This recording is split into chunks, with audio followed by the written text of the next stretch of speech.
So the typical age-old question, should I buy or should I rent? Well, really the same answer is kind of twofold. I mean, do you like burning money? If your boss said, "Hey, I'll give you a raise," what do you tell them? Nah, let me think about that. That is the difference between renting and buying. It's a myth that you need to have a huge down payment in order to buy a house.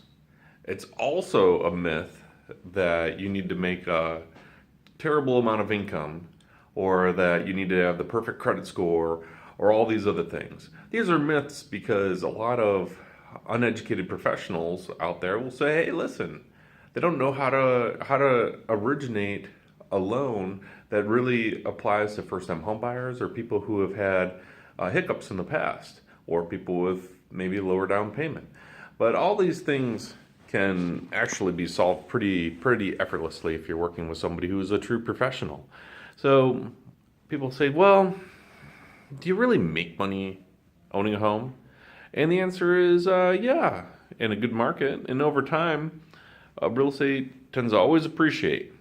Who knows what the future might bring, but you know what, over the last 100 years, housing has not gone down. So you think about that. So the Dallas-Fort Worth market is at almost double digits overall in terms of appreciation. Now, will that hold up for long periods of time? Maybe, maybe not. But think about this. If you buy a $200,000 house, and let's just say it appreciates 10% this year, how much is your home worth? $220,000. Okay, great. And it appreciates 10% the next year. How much is it worth? $242,000. Wow, that's pretty nice, huh? And let's say you stayed in it for maybe 3 years. That's a pretty short amount of time, wouldn't you say? Do the math.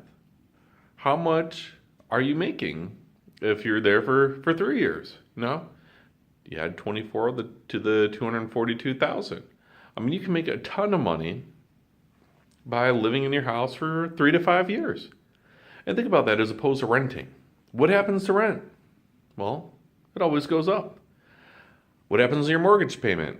Well, your principal and interest, as long as you're doing a fixed rate mortgage, will never increase. Now your taxes might go up and your homeowner's insurance might change, depending on who your carrier is and such, but it'll never be like renting a property. Renting a property is truly a waste of money. And even if you decided, "Hey, I'm not going to live in this area for the next 3 to 5 years," great. Buy a house, make your 20 grand, sell it, now you're got an extra 20 grand in the bank. It's not a bad deal. And if you want to learn more about property investing and how to save money doing that and make money doing that, watch some of our other videos. Thanks.